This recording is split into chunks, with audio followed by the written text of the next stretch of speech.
Olá, hoje estou aqui com a Josi, a professora de Educação Especial do Instituto Federal de Santa Catarina, campus Araranguá. Como é que você vai, Josi? Tudo bem? Tudo bem? Boa noite, Felipe. Obrigada pelo convite. Uma alegria imensa estar aqui. Eu que agradeço, Josi. Ah, Então, estou bem, né? Estou Ótimo. no melhor lugar que eu poderia estar aqui no Instituto Federal, campus de Araranguá.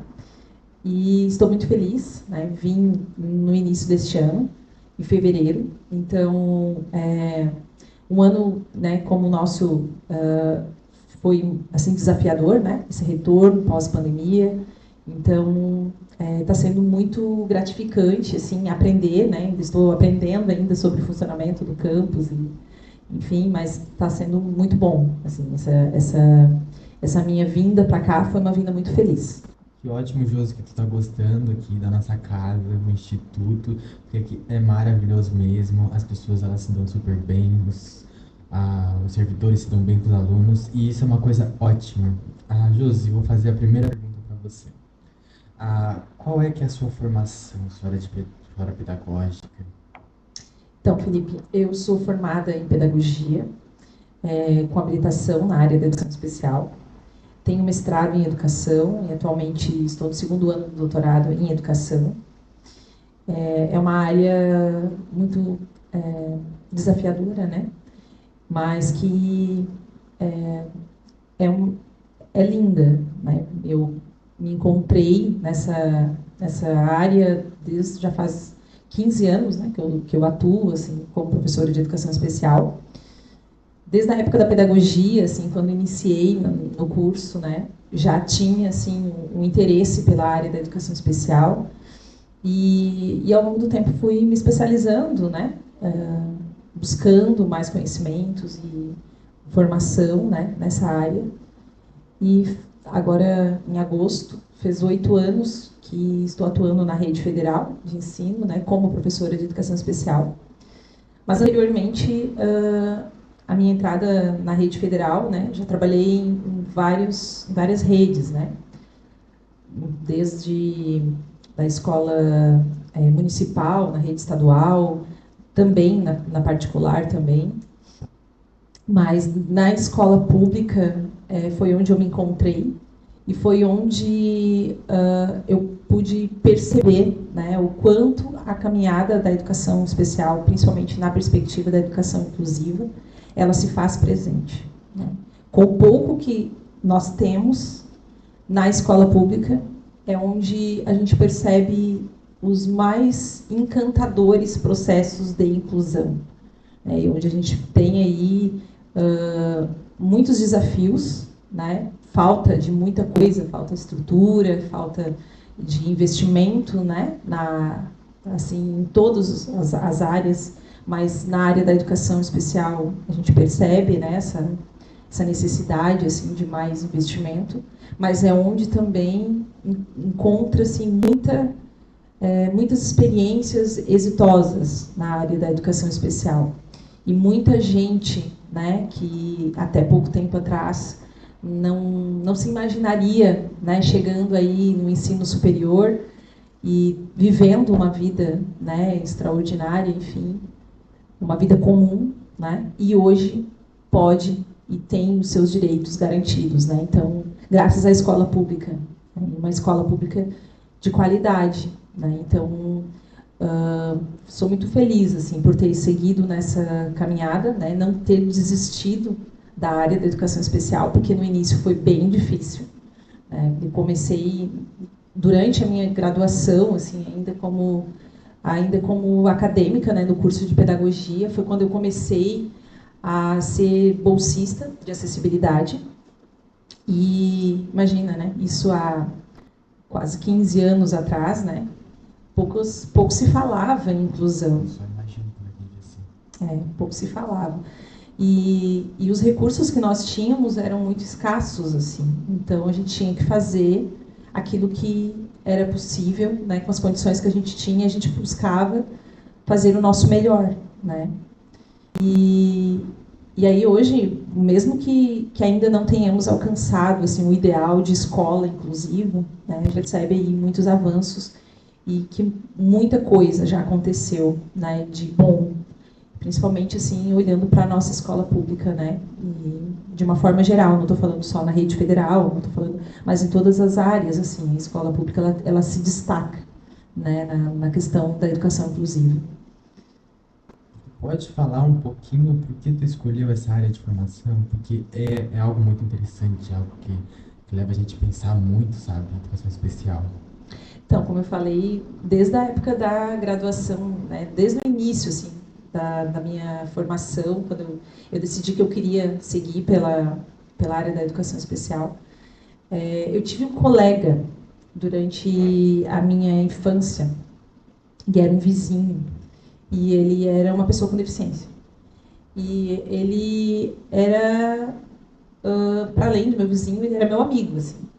E aí uh, na escola de anos iniciais, né, uma escola pequena, assim, no interior, ele sempre estava muito próximo, assim, de mim. Então, eu sempre acabava me aproximando muito dele, a gente fazia, né, várias atividades juntos, assim.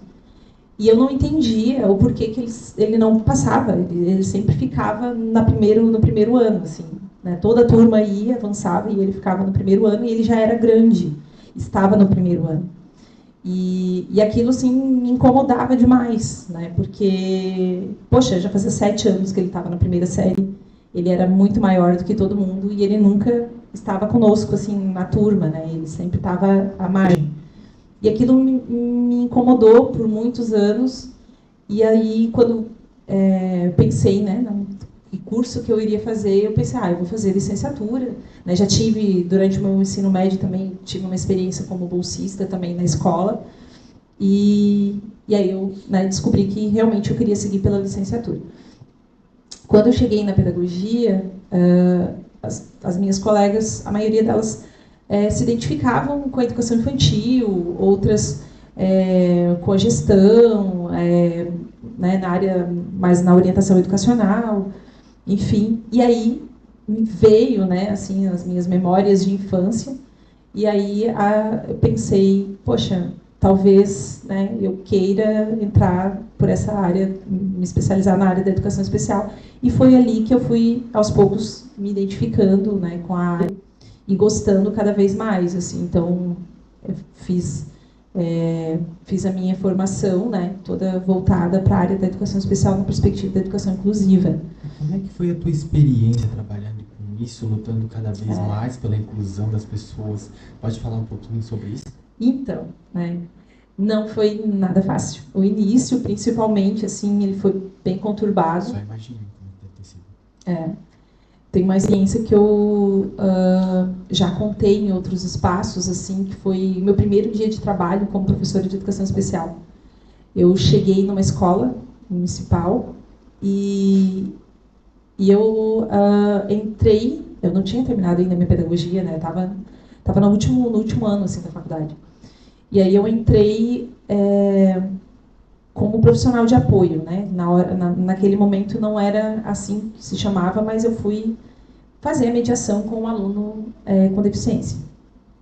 E aí eu não tinha ideia por onde começar, eu não conhecia, né, o aluno que eu ia dar um suporte, enfim. E aí, chegando lá, o menino precisava de ajuda para atividades de vida diária, né? Incluindo as questões de higiene, de alimentação, tudo mais que faz parte da vida diária. E aí ninguém me orientou, assim, eu cheguei e fui atender esse menino. E a única pessoa que me deu um suporte na escola foi a merendeira. E por uma semana eu acabei, assim, tendo muito mais diálogos com a merendeira do que com os próprios colegas ali que estavam ali. Né, os docentes que estavam na escola. Tu acha que era por causa do preconceito que eles tinham com isso? Não sei se era preconceito ou talvez entendessem que aquela responsabilidade só era minha. Como se o aluno não fosse da escola, né? Ele era de alguém que estava ali para atender única e exclusivamente, né? Naquele momento, há 15 anos atrás, se pensava, né, dessa forma. Assim. Então, demorou um tempo para eu poder entender e poder construir algo no coletivo com aquele grupo de pessoas que estavam ali. E aí, isso também me motivou a fazer o meu TCC sobre aquela realidade ali, não especificamente aquela realidade, mas aquela condição ali daquela criança. E aí eu fiz meu TCC sobre esse assunto, né?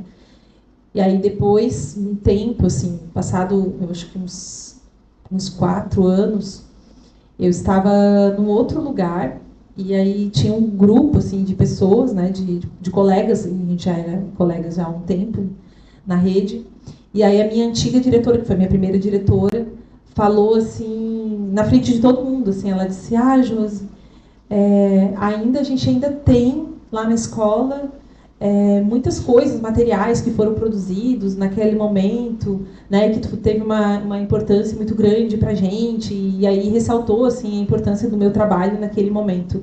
E eu fiquei sem palavras, assim, porque eu tive. Naquele ano foi um ano muito complicado na minha vida, né?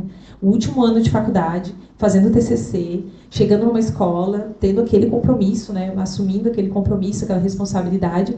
E eu achei que, tipo, tinha, né, passado assim, despercebido, mas não, né? Eu acho que quando ela falou pra ti, tu ficou em lágrimas, né? Não, eu fiquei sem palavras, assim, eu fiquei sem reação, assim, eu só agradeci, fiquei um pouco envergonhada, assim, eu disse, né, que legal, que bom. Daí ela disse, até hoje a gente tem materiais que foram produzidos, enfim.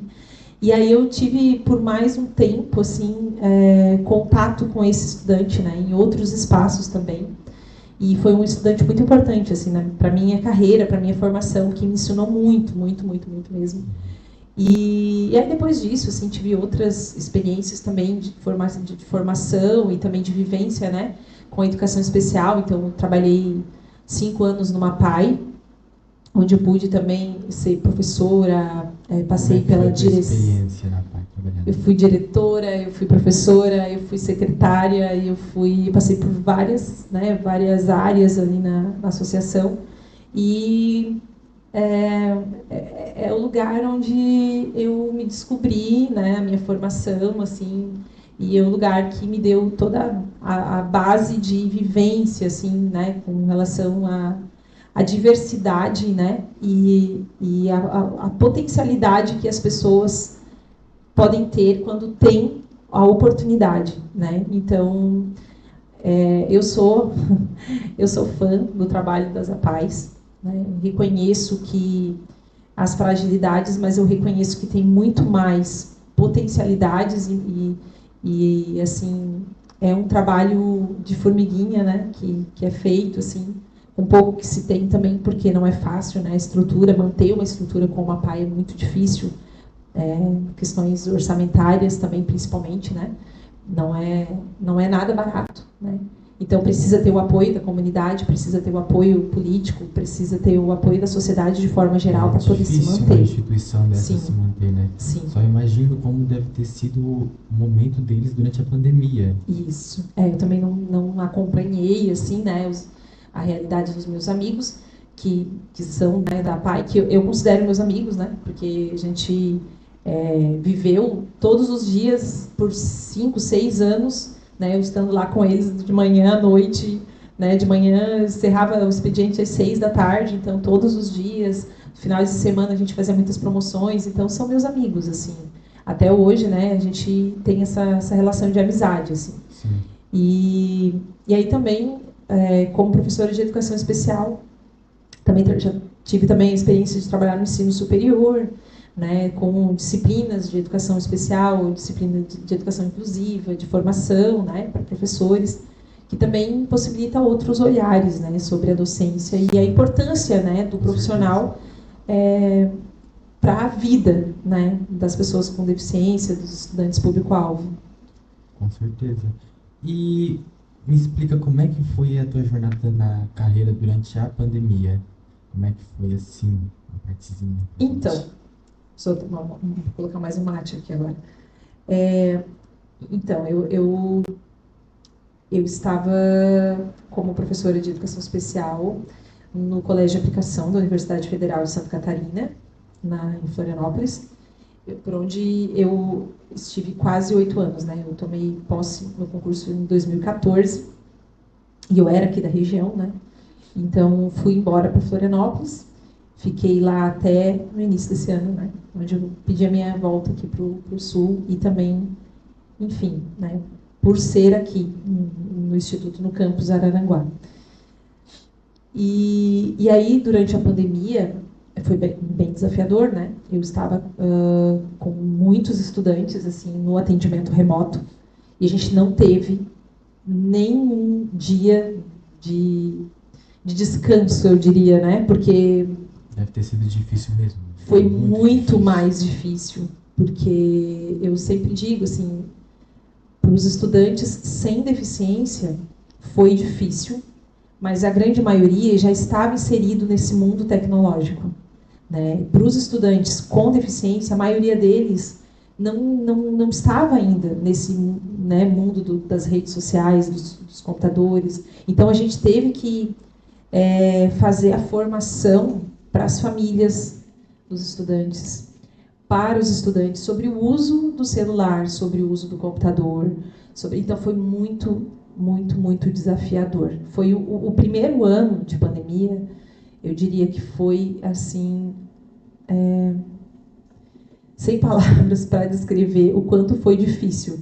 O segundo ano foi complicado, mas a gente já sabia por onde a gente poderia, né, assim, já tinha assim pelo menos uma base, né? Mas o primeiro ano foi muito desafiador, muito cansativo. A gente precisou assim se redobrar, né?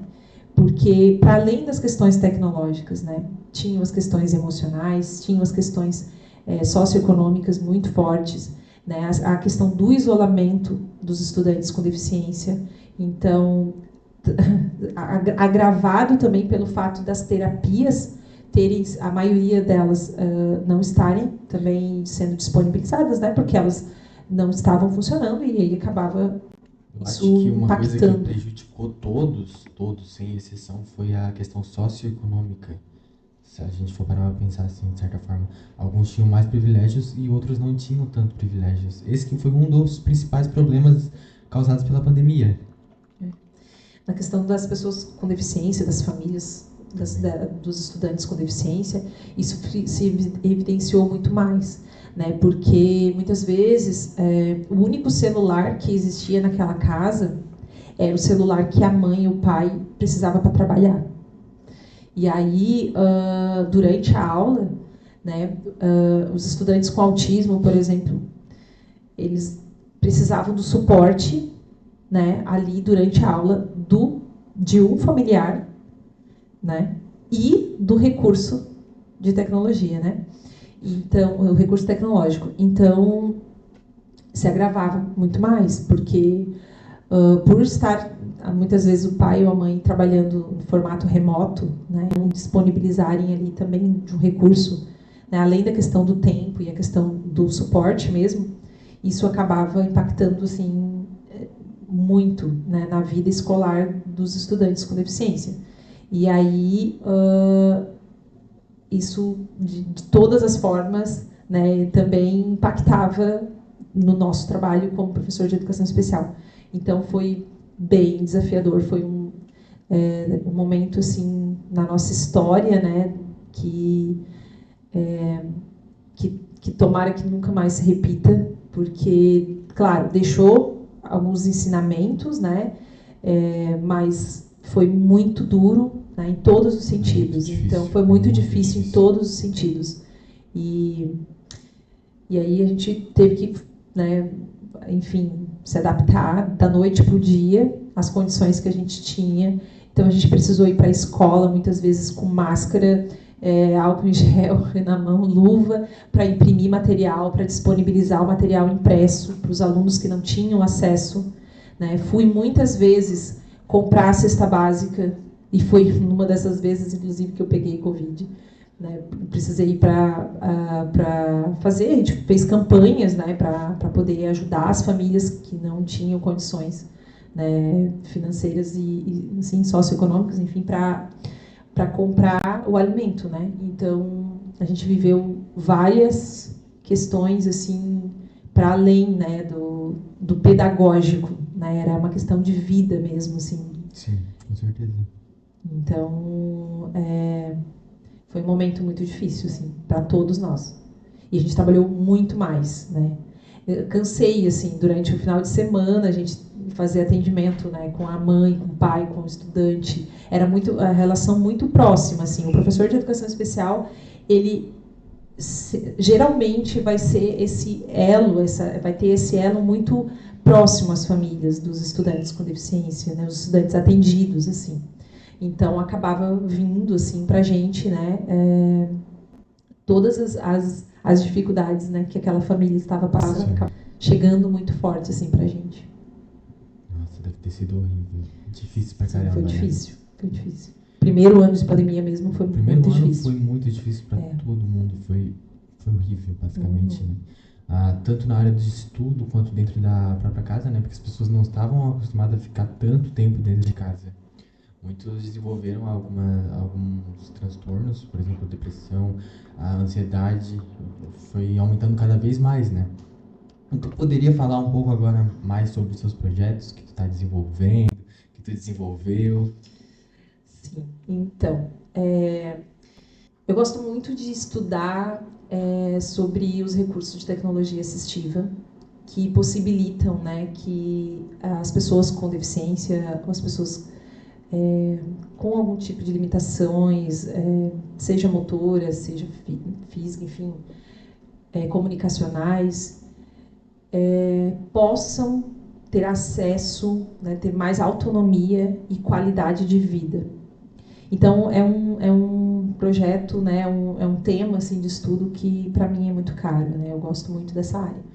E aí, durante a pandemia, eu iniciei o meu doutorado e também nós submetemos, eu e minhas colegas do colégio de aplicação, onde eu trabalhava, né, um projeto para a FAPESC, para implementarmos um laboratório de tecnologia assistiva lá no colégio onde eu atuava, né? Lá na universidade. E aí nós fomos contemplados durante tudo isso, durante a pandemia. A gente trabalhou no final de semana, trabalhamos muito nesse projeto para a gente poder, né, ter, então, o nosso sonhado laboratório dentro da universidade. Né? Sonhado porque desde 2014, quando eu entrei lá, era um sonho que eu tinha, compartilhado com outras colegas. Né? E aí, durante a pandemia, teve esse edital e a gente, então, submeteu e conseguimos finalmente implementar esse laboratório lá. Esse laboratório, que se chama LabTai, né, ele foi uma conquista para a área da educação especial, mas teve um apoio muito importante do pessoal da engenharia, também da UFSC, com a professora Elisandra Vergara, que é uma super parceira minha, já de muitos anos assim, de caminhada, e que hoje está à frente da coordenação desse projeto lá. E aí, quando eu venho para o campus aqui, né, eu já conhecia o campus, já conhecia o projeto, né, o LABTA, aqui, Laboratório de Tecnologia Assistiva. E aí, inclusive, assim, o nosso laboratório lá também foi muito inspirado, né, pelo LABTA aqui, né, porque a professora Ivani, que era quem...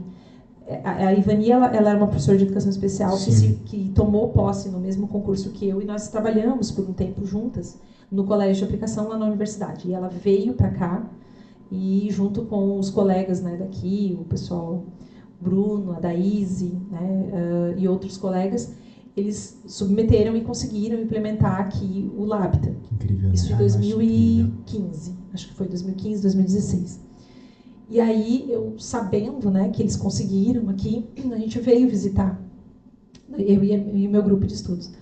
Viemos aqui, visitamos, né, ficamos encantados com as possibilidades que o laboratório poderia oferecer. E aí, isso também nos motivou né, a submeter um projeto, a escrever o projeto e submetermos um projeto lá, que já era um sonho nosso. Aí quando a gente viu aqui, a gente pensou, não, mais do que nunca, agora a gente tem mais certeza ainda que a gente quer um também, né? Aí que a gente veja que o laboratório aqui inspira muita gente, Isso. né? Nossa, é incrível isso. E aí, quando surge, então, essa possibilidade, né, de eu pedir a minha redistribuição, quando o professor Gabriel, que estava aqui, né, no lugar da professora Ivani, ele pediu a redistribuição para uma outra cidade, e eu me candidatei para a vaga como professor de educação especial aqui do campus. Também pensando, né, que há essa possibilidade de fazer parcerias entre o Labita, aqui, de Araranguá, com o Labitai, que é o Laboratório de Tecnologia Assistiva e Ergonomia, lá da Universidade Federal, onde as minhas colegas, né, então, estão à frente desse projeto. E aí o meu doutorado também é nessa linha da tecnologia assistiva. Então, eu estou caminhando assim, né, nessa linha da tecnologia assistiva, entendendo que o Instituto Federal ele tem grande potencial, né, de pesquisa e formação em todas as áreas do conhecimento, né? E aí eu percebi que a gente pode aí ter muitas, né, muitos projetos e sermos referência para o Brasil, né, na área da tecnologia assistiva. Tem um potencial muito grande assim, para isso. Principalmente porque é uma demanda que aqui na nossa região, né, precisa muito. Então, o Instituto Federal ele tem esse potencial, eu acredito muito nisso, e foi por isso também que eu vim para cá, por acreditar que aqui é o melhor lugar para a gente pensar sobre tecnologia assistiva e contribuir para a inclusão dos estudantes com deficiência, não só aqui da região, mas de uma forma geral, assim, né, do Estado e, quiçá, do Brasil. Aqui é tão bom a inclusão que quando a gente chega aqui, já dá uma segurança a mais na gente também. E eu acredito que nas pessoas que precisam dessa inclusão, eu acho que se sentem muito bem abraçadas, sabe? Muito aconchegadas aqui nesse local. Também senti isso, Felipe. Desde o momento que eu vim aqui conhecer o campus, eu compartilho do mesmo sentimento, assim. Eu também me senti super acolhida e isso faz bastante diferença, né, na vida de todos, assim, não só dos estudantes, mas também de nós servidores, assim. A gente também sente esse acolhimento, né? Ele faz parte. Até uma das características, né, que nós temos, a universidade também tem, é justamente essa diversidade, né?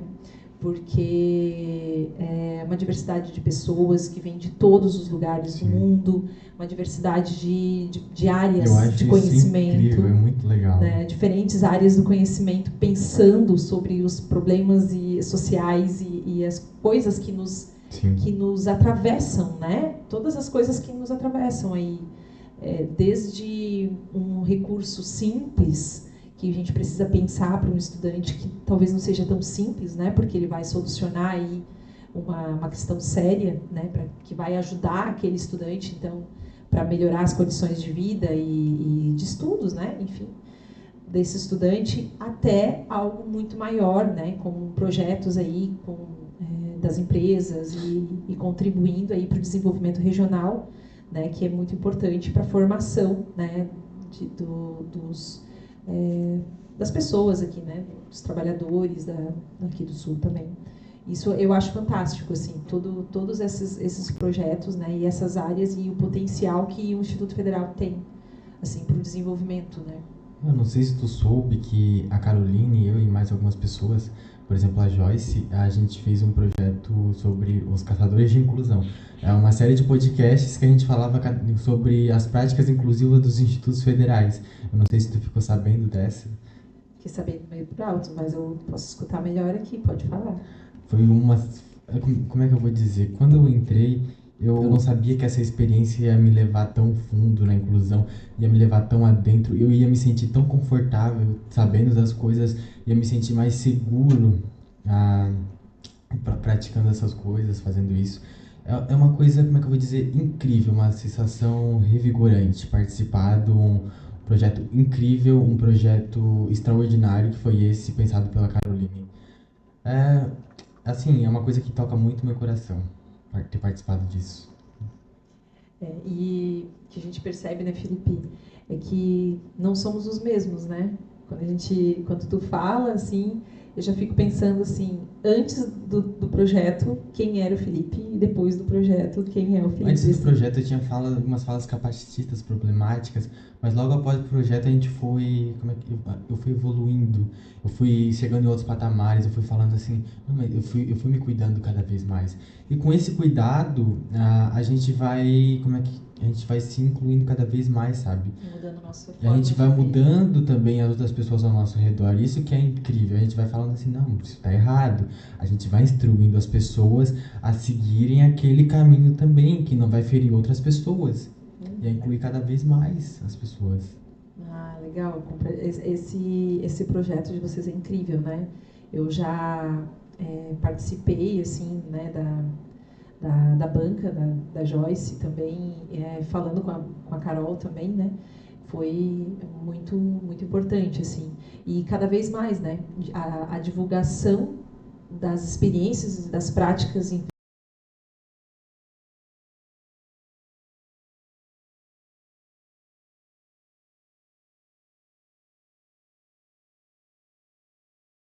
que as notícias ruins acontecem, né? Porque as notícias ruins, as fake news estão aí todos os dias enchendo nossos celulares, né?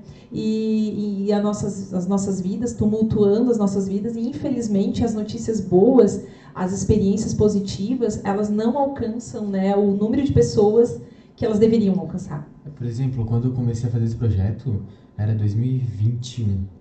A gente só tava vendo notícia ruim, notícia péssima. A gente via assim, gente, a gente vai perdendo um pouco de fé, sabe?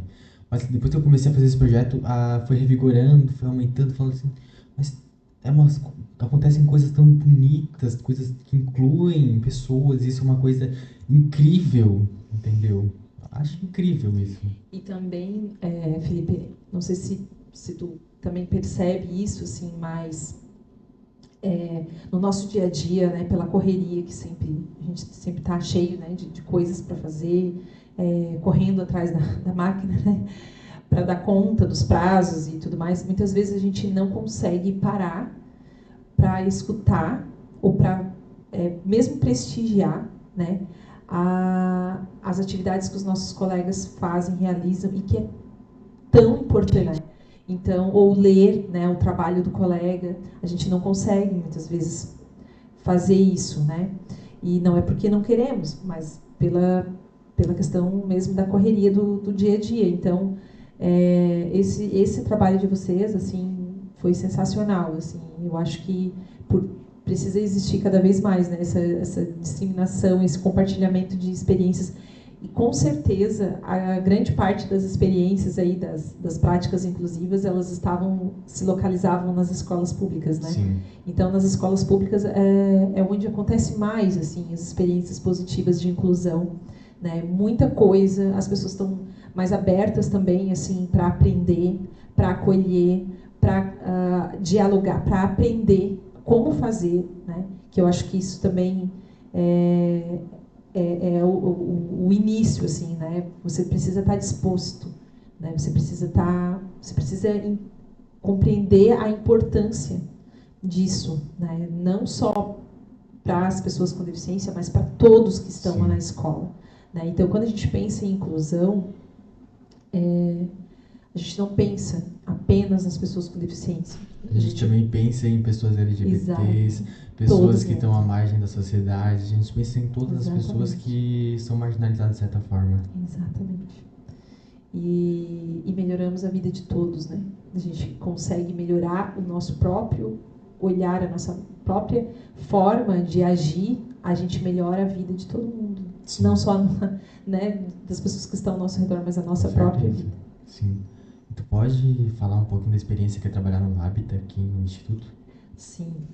Então, essa experiência, né, no laboratório, ela está me possibilitando pensar também outras formas também de ver e entender a tecnologia assistiva, né? E essa experiência no Labita, ela também tem sido assim muito importante para a minha pesquisa de doutoramento, né? Então,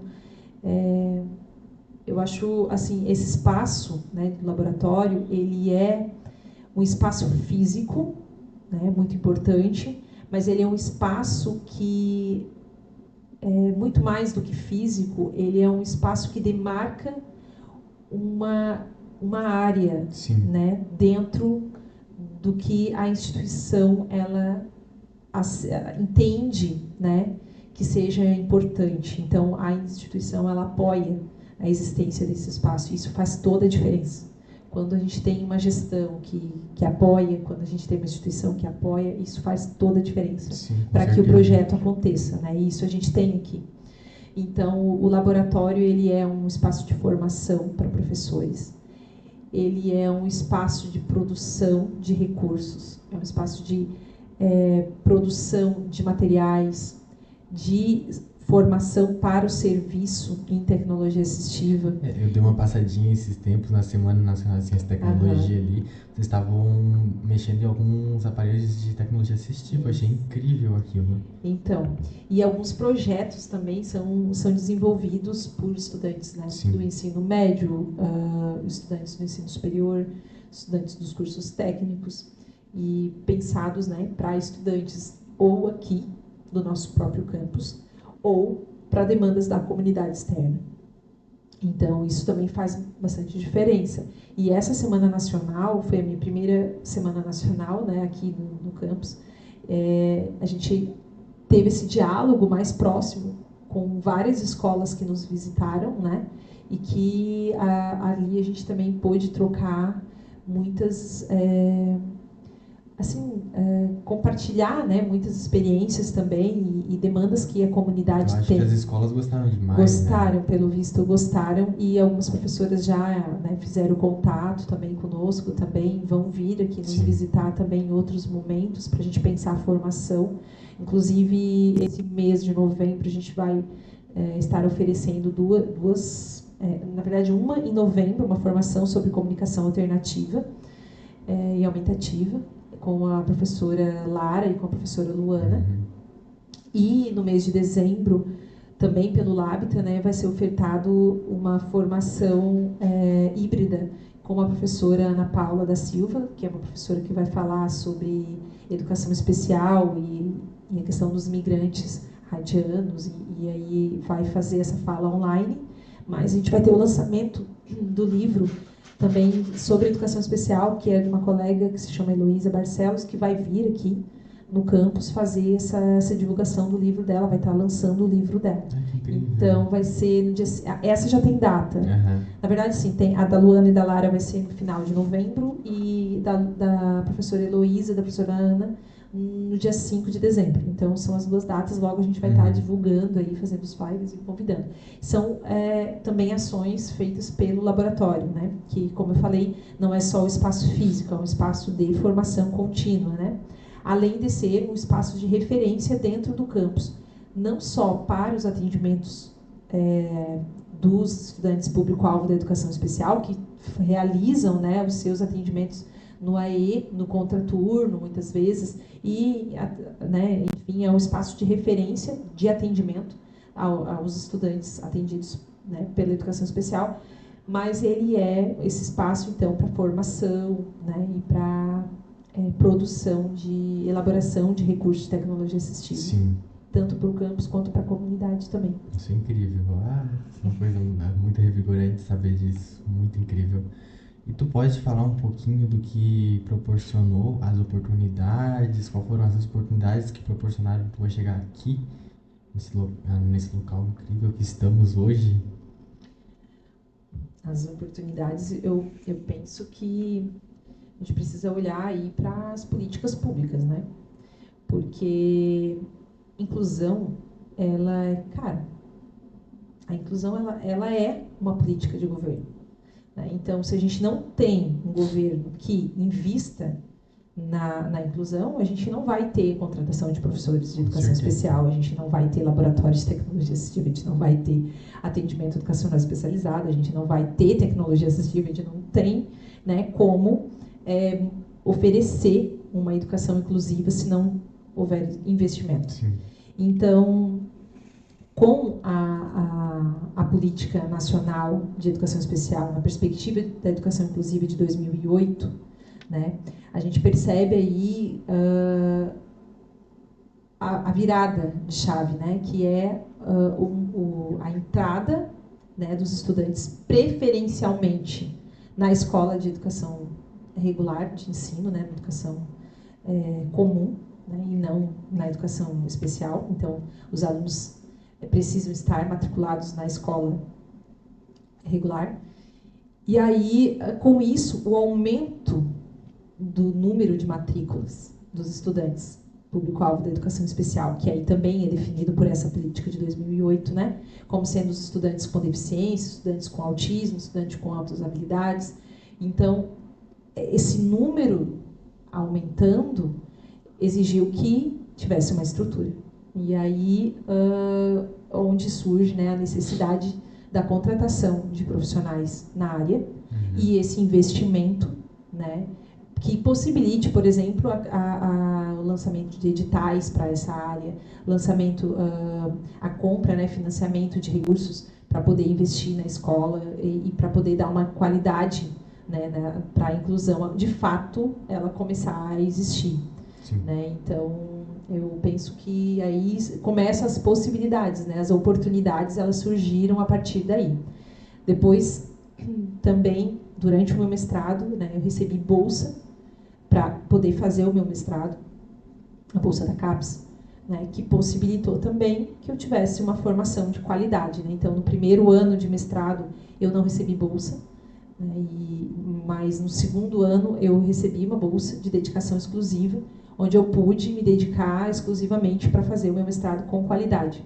Isso também era uma política pública, né? Então, de formação, né? De investimento na formação dos pesquisadores, né?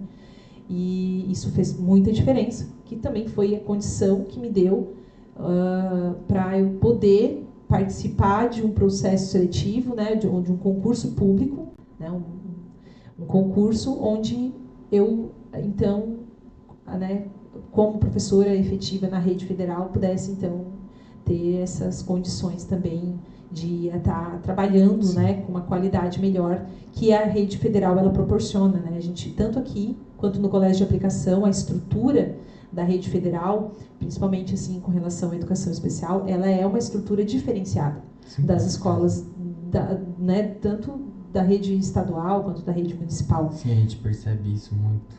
Por exemplo, no colégio de aplicação, onde eu trabalhei por quase 8 anos, nós tínhamos uma equipe multidisciplinar, né, composta por 15 profissionais da educação especial, mais terapeuta ocupacional, psicólogos, fonoaudiólogos,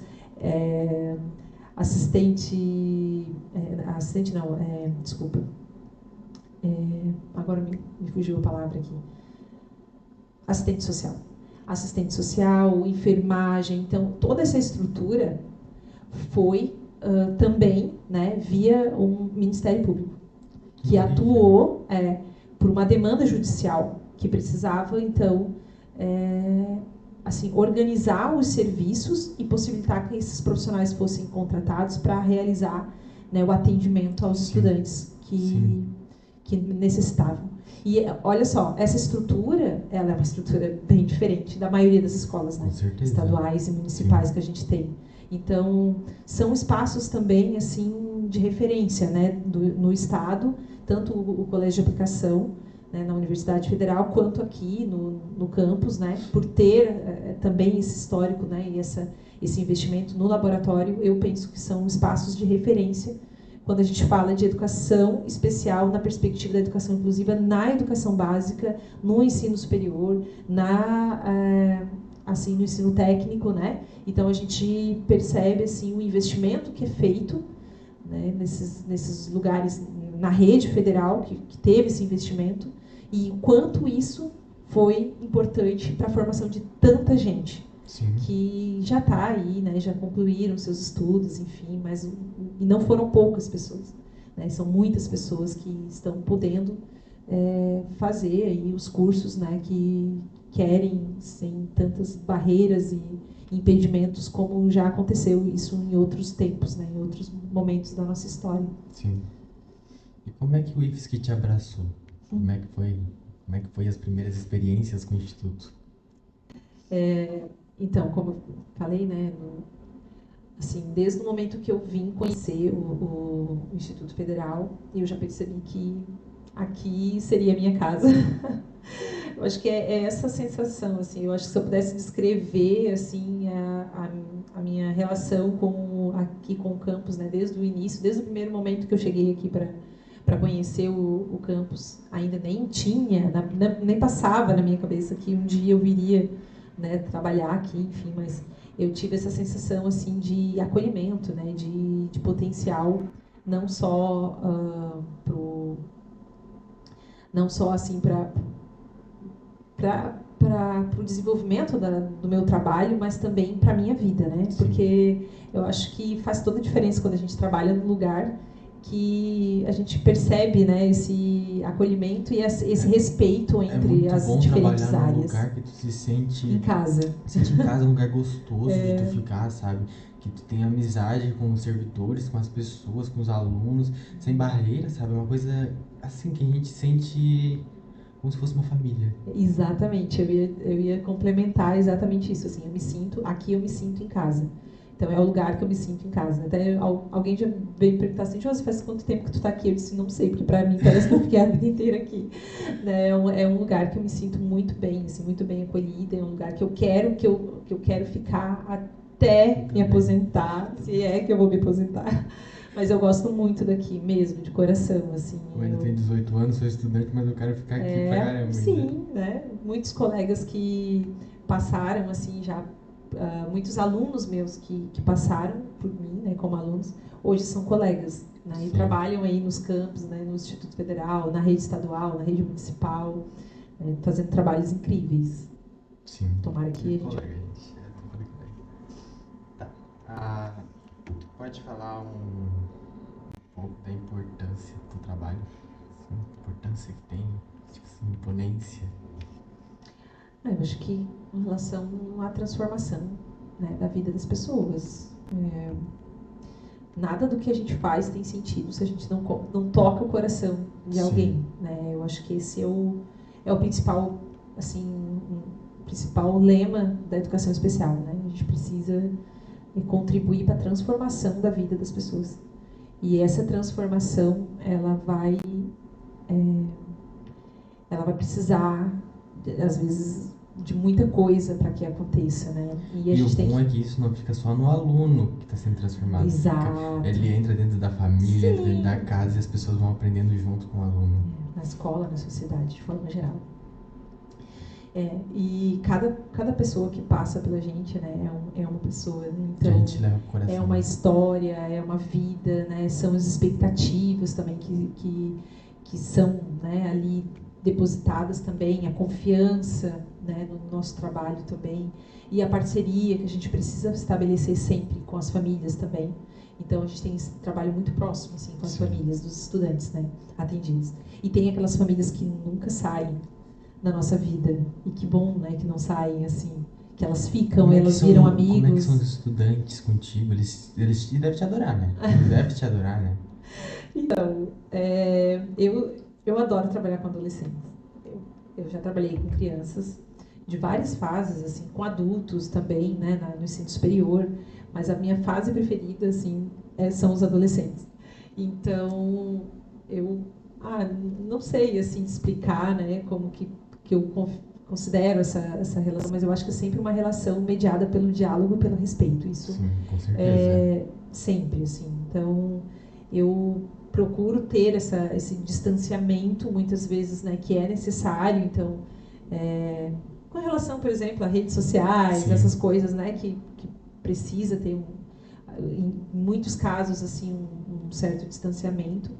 Mas, por outro lado, assim, essa questão, né, da confiança, eu acho que ela é muito importante, principalmente com o estudante, né, e com a família desse estudante e com os colegas, né, que também estão ali no dia a dia com a gente, porque a gente não faz nada sozinho, né, nada sozinho. A gente pode, assim, fazer, sei lá, qualquer trabalho que a gente pense em fazer na área da educação especial, ele não vai funcionar se você fizer sozinho. Se você não fizer junto com a pessoa, principalmente, né, é o primeiro ponto, né, você precisa fazer com a pessoa e não sobre a pessoa, né, e com a família, com os colegas, parceiros, no dia a dia, no nosso trabalho. Então, ele é sempre em colaboração, né, e vai ser transversal, então vai ser sempre em parceria com os demais, não só os professores, mas toda a equipe. Tem que toda a ter equipe. uma ajuda não só da equipe, do externo também, né? Todo mundo, gestão. Tudo que é em volta do aluno, tudo que está envolto ao aluno. Tem que estar num trabalho constante, todos juntos. Inclusive com os profissionais externos da escola. Então, eu tenho, assim, eu tenho parcerias e uma relação, muitas vezes, com as fonos que atuam fora da escola, que atendem esses estudantes, né? Com terapeutas ocupacionais que fazem esse trabalho. Porque não adianta a gente fazer um trabalho clínico, individualizado, isso não funciona dentro do âmbito escolar. O atendimento educacional especializado, ele é pedagógico, ele não pode ser clínico. Então, se você faz esse atendimento de uma forma descontextualizada, você acaba não contribuindo e muito mais, às vezes até dificultando, né, para a vida desse estudante. Então, a gente precisa fazer sempre, buscar caminhar sempre na mesma direção, né? Então, a família também sabendo o que a gente está realizando, os colegas, os professores e a equipe toda sabendo para onde a gente quer, quais os objetivos que a gente tem com esse estudante, né? E saber o que ele faz, que ele realiza em outros espaços também, com outros profissionais, isso é muito importante. Né? Então, faz bastante diferença. Sim. Faz bastante diferença. E aí a relação ela com os estudantes acaba sendo algo natural, assim, né? Claro que assim, vai ter quem me adore e vai ter quem não me adore. Isso em qualquer profissão, a gente não vai ser amado. A gente não escapa, a gente é ser humano. E vai ter quem goste da gente, vai ter quem não gosta da gente. E tá tudo bem, né? Mas o importante sempre é a relação de respeito, de diálogo, né? E é isso, assim, a gente aprendendo, né, um com o outro. Porque mesmo eu, né, com a formação que eu tenho, com a especialização que eu tenho, mas quem conhece, né, a pessoa que está ali comigo é a mãe, é o pai, ou é a irmã que cria, ou é a avó que cria, né, é o responsável por aquela pessoa. Né? Então, se eu não tenho essa proximidade, se eu não tenho esse contato, isso já dificulta. E também, se eu não conheço, principalmente, né, se eu não conheço esse sujeito que está ali comigo, se eu me atenho só ao diagnóstico, também não vou estar criando nenhuma relação e o trabalho também fica truncado, né? Não dá, simplesmente não dá. Né? Então, o diagnóstico ele é sempre secundário. Né? O primeiro momento mesmo é conhecer o sujeito, conhecer as potencialidades que esse sujeito tem, as necessidades que ele apresenta, mas sempre a pessoa que está ali. Sempre vai ser a pessoa em primeiro lugar. A pessoa e depois que ela venha a necessitar ou enfim, precisar, né, do apoio. Então tá, Josi, eu te agradecer pra caramba por ter vindo aqui na nossa entrevista. Eu que agradeço. Por ter sido uma pessoa incrível, jornada incrível, tua jornada foi incrível, ainda será mais incrível ainda. E um abraço e um beijo pra todos que estão assistindo. Tchau. Tchau, tchau. Obrigada pelo convite. Adorei.